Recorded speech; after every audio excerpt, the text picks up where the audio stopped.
Cristiano Ronaldoning qaychi uslubidagi goli yodingizda bor? Ana shu uzatmani kim amalga oshirgan? Dani Carvajal kecha Madridning Real klubida oxirgi uchrashuvni o'tkazdi va undan keyin otashin nutqini o'qidi va asosiy e'tiborni u epoxaga qaratdi. Haqiqatan ham epoxa bo'ladi, bir davr bo'ladi, juda katta davr bo'ladi va ana shu davrning oxirgi vakili qanaqa futbolchi bo'lishidan qat'iy nazar ketayotganda yuraklar eziladi va rasmana ana shu davr poyoniga yetdi degan tashxis xulosa qo'yiladi. Dani Carvajal ana shu epoxaning bir yulduzli vakili emas, lekin unda shunaqa bir epizodik, ajoyib qahramonliklar borki, albatta katta yulduzlar bilan birga eslanaveradi. Cristiano Ronaldoning qaychi uslubidagi goli yodingizda bor? Ana shu uzatmani kim amalga oshirgan bilasiz?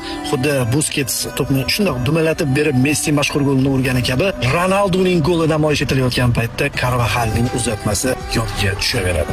Shu bilan birgalikda Dani Carvajal himoyachi bo'lishiga qaramasdan Borussiya bilan kechgan og'ir uchrashuvda finalda muhim golni urgan va yana bir bora Real Madridning Chempionlar Ligasi g'olib bo'lishini ta'minlagan. Bunaqa epizodik voqealarni ko'p eslaymiz, lekin Carvajal deganda men ana shu epoxa bilan birgalikda Madrid akademiyasidan chiqqan futbolchini ham eslayveraman. Chunki Real Madridning akademiyasi Real Madridga ko'p ham futbolchi yetkazib bera olmaydi, darajasi ko'tarmaydi. Carvajal esa ana shu epoxaning ham oxirgi vakillaridan. Dani Carvajal ketdi va Real Madrid yangi Real Madrid faoliyatini boshladi. Chunki u o'ynagan paytda Qirollik klubi vakillari qatorasiga 3 bora Chempionlar Ligasini yutishgan, 5 yilning ichida 4 marta g'olib bo'lishgan va ularning ichida albatta Carvajal bo'lgan. Dani Carvajalning keyingi faoliyatiga omad tilaymiz. Baribir bizning xotiramizda u o'sha yulduzlardan biri bo'lib qoladi.